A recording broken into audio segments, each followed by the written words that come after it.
And if Sean Sherk gets cleared, the winner of the interim championship will fight Sean Sherk for the steroid championship in March or April or whenever it may be. Let me tell you guys something. If you want to be a fighter, you have to work hard. You have to run. You have to run every single day in the morning and then an hour at night. And when you run at night, you got to put a bag of rocks on your shoulders just to make sure that you're running extra hard. And when you're done with that, you got to go to sleep for about 25 minutes, wake up, and you got to do this thing, right? This thing with the ropes, pain, bleed, blood, grind set, tears. You get a tire, you get a big tractor tire, and you just flip it. You just keep flipping it until you can't flip it anymore. And once you can't flip it anymore, you get a sledgehammer and you go to town on that tire. You show that tire who's boss.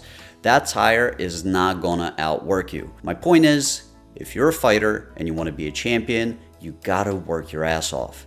Unless, of course, your name is BJ Penn. Now, am I saying that BJ Penn wasn't a hard worker? Yeah, absolutely. He was not. It is my own personal opinion, based on what I've seen over the years, in those countdown shows and just kind of following him for his whole career pretty much. I don't think BJ Penn worked any harder than a middle-aged guy that's just kind of into jiu-jitsu that does some competitions once a month. I truly believe that, which is why it's so amazing that he was able to become a Hall of Famer, one of the greatest fighters ever, and one of the top 2 greatest lightweights ever, period, point blank, no discussion. And look, I'm an open-minded guy, but this is one thing that I will never budge on. You will not sit in front of me and tell me that BJ Penn is not right up there with Khabib as one of the 2 greatest lightweights ever. All that will tell me is that you probably didn't watch MMA during his run, or you just didn't pay attention, which is a shame because BJ Penn had one of the worst fall-offs in MMA history, but when he was in his prime, oh man, that guy was something else. There's something to be said about watching a fighter that's winning due to his hard work that he's put in the gym, all of the hours of the blood and the sweat and the tears and the visualization and all that good stuff, right? It's inspiring. It's amazing. You see the grind over the 5 rounds and you're like, man, that guy's will to win is just something else. Like when Volkanovski got caught in the submission by Brian Ortega, and you're just like, wow, man, just how is he able to not go unconscious and just grind it out and escape it? I mean, this guy is so mentally strong. But it's a totally different experience when you watch somebody and you're just like, how the fuck is he doing that? Is he human?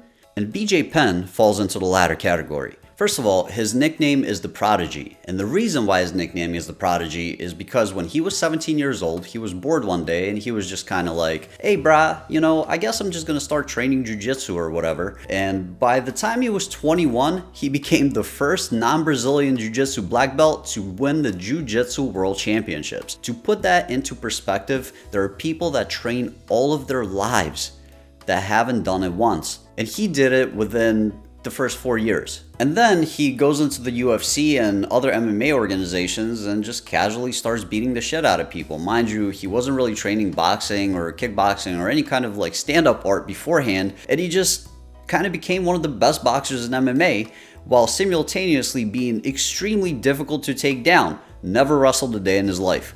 What? And if he was boxing up and stuffing the takedowns of people his size and people his size only, that would be pretty impressive. But as a guy that was listed at 5'9", which is a UFC 5'9", so really 5'7", and a fat as hell 170 pounds, he fought anybody and everybody from lightweight all the way to light heavyweight. And guess who he fought at light heavyweight? Lyoto the Dragon Machida, the former UFC light heavyweight champion. And the craziest part of all, he actually gave him a great fight while looking like he spent the previous 2 years just sitting on his couch and eating pizza rolls. Insane. He became the UFC welterweight champion by beating Matt Hughes when Matt Hughes was considered to be an unstoppable freight train at 170 pounds. And again, BJ Penn walked in there super casual, looking like complete shit, and I mean that as a compliment because of what ended up happening, and just kind of stuffed Matt Hughes' takedown and choked him out. And it was just like, oh yeah, brah, like just another Saturday for me, whatever. Then he fought Georges St-Pierre, right? Georges St-Pierre, considered to be one of the greatest ever, the GOAT,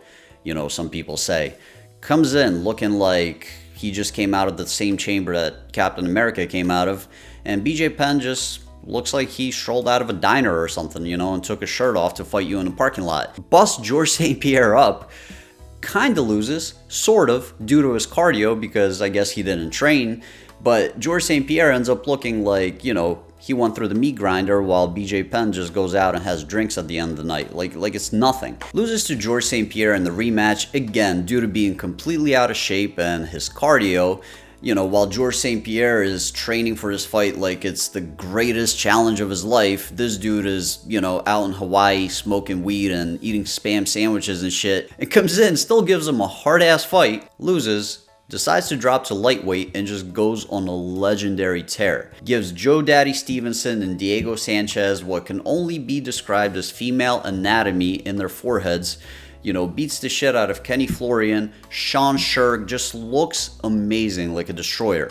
And as always, the only guy that can stop him is Frankie Edgar. I mean, that's a story for another day, because Frankie Edgar is the man to this day, forever. But we're not talking about him right now. My point is, BJ's run at lightweight is second only to Khabib's. And after that, the UFC decides that they're just going to use him as a gatekeeper. But they're going to use him as a gatekeeper for great fighters. Kind of like what they did with Nate Diaz recently, right? So BJ Penn was a big name at that point. So if there was a fighter that was great that needed to come in and beat up somebody recognizable, they would use him. So they did that when Nick Diaz came into the UFC. They matched him up with BJ Penn. And BJ Penn, again, while being extremely out of shape, boxed Nick up for the first 2 rounds of their fight. And that was when Nick was in the zone. He looked unstoppable coming in from Strikeforce. I mean, he was just a beast. For those that didn't watch MMA 10 years ago, I mean, Nick Diaz, he was really considered to be the number 2 welterweight on the planet behind Georges St-Pierre. And again, BJ Penn, while being completely out of shape, just gives them the fight of his life. Then I believe he fights John Fitch, who's this monster wrestler that was just a blanket. You know, he was wrestle fucking everybody. Completely undersized, completely out of shape. And I believe he goes to a draw with Fitch, because Fitch just couldn't take him down. I mean, this guy was so talented, and it's such a shame that now he's kind of known as this old guy that went on this losing streak and then, you know, got dropped outside of a bar in Hawaii. Because when he was in his prime, man, BJ Penn was on pretty much everybody's pound for pound list. And I've been meaning to make this video for a while, because every time people talk about lightweight rankings in the UFC or just MMA in general, they always bring up Khabib, as they should, but then they never bring up BJ Penn. They go to Charles Oliveira. I think it's safe to assume that Charles Oliveira is probably one of the greatest lightweights. Maybe Islam would be. Maybe Conor. You never know. Maybe he'll finish his career lightweight. And it's like, dude, you guys gotta put some respect on BJ Penn's name. There's only 2 names at lightweight that matter as it currently stands, and that would be Khabib Nurmagomedov and BJ Penn. And if BJ Penn had any kind of drive, had any kind of like moxie and just, you know, a grind mindset, he would have been the greatest fucking fighter of all time, point blank. And that's why the universe has a sense of humor. Anyway, let me know what you guys think in the comments down below. Leave a comment, like. You can dislike too, probably, even though, you know, you can't see it. I'll still see it. Yeah, but, you know, just give me a little bit of engagement. Let's go for the algorithm, guys. Let's go for the algorithm. I gotta pay the bills. All right, I'll see you soon.